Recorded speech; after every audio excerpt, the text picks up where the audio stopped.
Bonjour à tous, heureux de vous retrouver sur le plateau de Le Turf TV. Aujourd'hui, j'accueille à mes côtés Benjamin Nisol du journal Le Favori. Bonjour Alex. Bonjour Benjamin. Donc Benjamin, c'est un grand jour aujourd'hui parce que mercredi à Vincennes, c'est le début du meeting d'hiver. On attaque par le prix de la ville de Caen, une épreuve réservée à des 7 à 10 ans. Ils seront 18 à s'élancer sur les 2700 mètres de la grande piste, des vieux briscards qu'on connaît parfaitement à ce niveau. Donc aujourd'hui, au sommaire de l'émission, l'analyse de la course par Benjamin, viendra ensuite un bruit des pistes, son pronostic, et ensuite nous avons un peu innové aujourd'hui, nous vous donnerons 2 conseils de jeu au 5 sur 5. Benjamin, on attaque ce prix de la ville de Caen, c'est la première épreuve du meeting d'hiver, et d'ailleurs vous avez placé en tête Jean-Michel Bazir, donc pour ouvrir le bal, rien de tel que le crack. Exactement, et pour ouvrir le bal, on va prendre celui d'Héronville, Le numéro 12. Le numéro 12, donc qui nous a prouvé sa forme lors de ses 3 dernières tentatives provinciales. Là, il est déféré des 4 pieds cette fois-ci. Ce qui n'était pas le cas en dernier lieu. Voilà, la dernière fois, il était juste déféré des postérieurs. C'était à Alexandre Abrivard aussi. Là, il retrouve Jean-Michel Bazir. Le cheval est performant sur le parcours. Il a notamment 3 victoires et une place en 6 sorties. Il a déjà trotté 13-3 sur les 2875 mètres de la grande piste de Vincennes. C'est réédite. L'engagement est favorable. On peut faire confiance à Jean-Michel, je pense. En plus, Jean-Michel a dit que le cheval avait très bien travaillé lundi matin. C'est ça. Donc, on sent la chaleur. Il n'y a plus qu'à. On fonce. En deuxième position, vous placez le 11 Sam Gibus, ça tombe bien, c'est notre bruit des pistes. Alors Sébastien Bott était vraiment très content de sa récente prestation à Cherbourg, c'était l'étape du GNT. Depuis, il lui a laissé le temps de vraiment bien récupérer. Là, il retrouve son parcours favori, le 2007 de la grande piste. Il nous a signalé que tous les feux étaient au vert. Apparemment pour vous aussi, Benjamin. Tout à fait, le cheval, on devrait bientôt le retrouver d'ailleurs sur un plateau télé. Il a 7 sur 7 sur le parcours, donc on ne devrait pas être mal. Là, il est pieds nus également. C'est un cheval qui est très performant pieds nus, il fait toutes ses courses. Pareil, lui, il a trotté 13 sur le parcours. Logiquement, on peut compter sur lui sur le podium. On sent vraiment que c'est 2 bonnes bases, vos 2 premiers là. Je pense vraiment que ces 2 chevaux, c'est 2 points d'appui solides dans cette course. Ils ont prouvé leur aptitude au parcours. Ils n'ont rien contre eux. Ils n'ont rien contre eux, ils sont déférés tous les 2. RS. Voilà, rien à signaler, exactement. Ensuite, vous rachetez en 3e position le 7 Surprise de Lupin. Alors par contre, elle reste sur 2 disqualifications. Oui, on sait que c'est une jument qui a beaucoup de problèmes d'allure, qui est assez légère dans sa manière de trotter. La dernière fois, elle est quand même au-dessus du lot quand elle a été disqualifiée. Sur la petite piste. Sur la petite piste, exactement. Elle a été disqualifiée dans le dernier tournant, elle avait 10-15 mètres d'avance sur le reste du peloton. Là, on sait que Jean-Paul Marmion a fait des petits réglages au niveau de la ferrure. Elle a prouvé son aptitude aussi au parcours de tenue. Je pense que là, on peut la racheter sans problème. D'accord, le dernier coup, elle était déférée des 4 pieds, c'est ça qui lui a pas convenu en fait? Visiblement, oui. Et comme c'est une jument qui est assez légère d'allure, ça peut poser des fois quelques problèmes.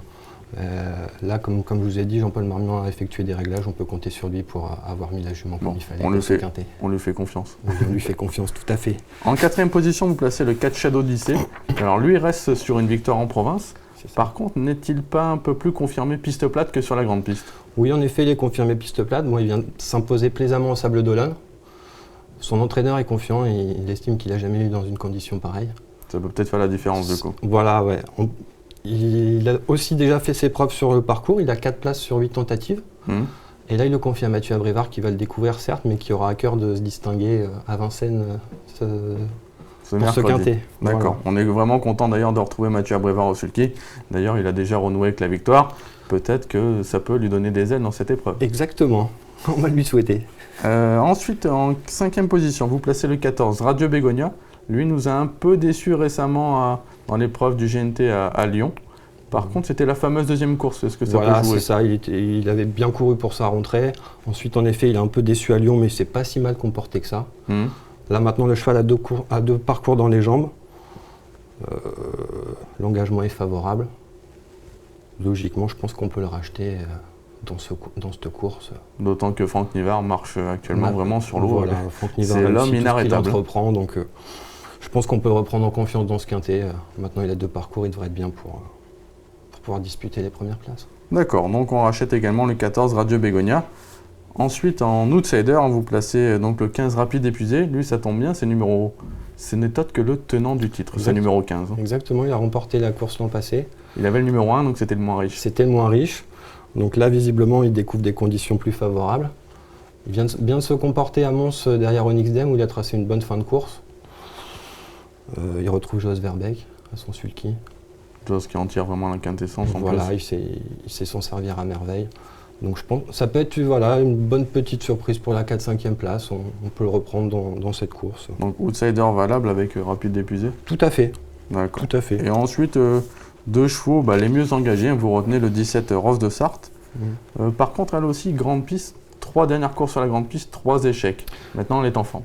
Maintenant, elle est en forme, elle vient de se rappeler à notre bon souvenir dans le prix Zara, donc la course dans laquelle a été disqualifiée surprise du Lupin. Elle a fini deuxième, à 78 contre 1, je crois, si je ne dis pas de bêtises. Tu partais cool du coup, c'est pas une honte. Voilà, c'est pas honteux.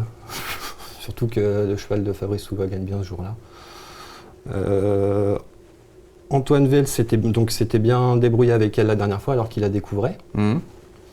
Elle a certes pas beaucoup réussi sur la grande piste, mais elle a prouvé son aptitude au parcours de tenue. L'engagement est favorable, c'est une des plus riches du lot. Et puis des fois, la forme peut primer un peu la classe. Voilà, la forme peut primer sur la classe. On peut la retenir pour une 4-5e place en bout de piste. C'est un pari amusant.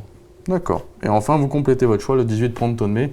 Lui, il tire ses dernières cartouches en France, parce qu'il a 10 ans. À la fin de l'année, on ne le reverra plus au 31 décembre. Exactement. Et là, il découvre un engagement à 370 € du plafond de gain. Voilà, et puis c'est un bijon, donc en plein meeting d'hiver, les bijoux volent, comme certains diraient. Il est bien situé au plafond des gains, en effet. Pour son montant, on n'a pas hésité à le déférer des 4 pieds. Bon, certes, il dit qu'il ne va pas être trop offensif dans cette course. C'est peut-être comme ça qu'il est meilleur. Oui, c'est peut-être comme ça qu'il faut faire. Donc, en restant dedans, en faisant que la ligne droite, il peut venir chercher une 4-5e place. Ça peut être amusant. C'est un pari, pour pimenter les rapports. Un pari spéculatif. Voilà. Et puis, Christian Bijon a beau dire qu'il fera que la ligne droite. C'est quand même l'une de ses dernières cartouches, donc s'il peut faire l'arrivée, il ne va pas s'en priver. Et à mon avis, il ne défère pas des 4 pieds pour rien. Donc, pour faire le tour. Il faut s'en méfier. Ok, Benjamin, on attend maintenant votre sélection en chiffres. Alors, ça sera le 12, le 11, le 7, le 4, le 14, le 15, le 17 et le 18. Donc au niveau du conseil de jeu, comme on l'a signalé tout à l'heure, aujourd'hui nous allons faire 2 conseils de jeu. On a senti Benjamin très confiant avec ses 4 premiers du pronostic, donc on va faire un 5-5 en champ total.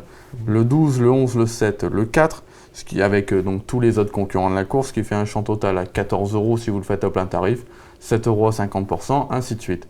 Par contre, si on fait un 5-5 un peu plus sécurité, entre guillemets, où on dégage vraiment les 2 bases de la course, le 12, le 11, ensuite on met 3 croix, on associe les chevaux du prono, le 7, le 4, le 14, le 15, le 17, le 18, on a rajouté 3 autres outsiders, le 5, le 2 et l'As, ce qui fait un jeu, on vous le propose de le faire à 20%, ce qui fait 16,80. Là, on a vraiment élargi, on pense avoir les 2 bonnes bases. Bon, c'est le placement un peu père de famille. Tout à fait. Et après, on peut également faire votre placement offensif. Un peu plus offensif, en jouant à 100% avec 4 chevaux de base. Voilà. Pour espérer décrocher le jackpot.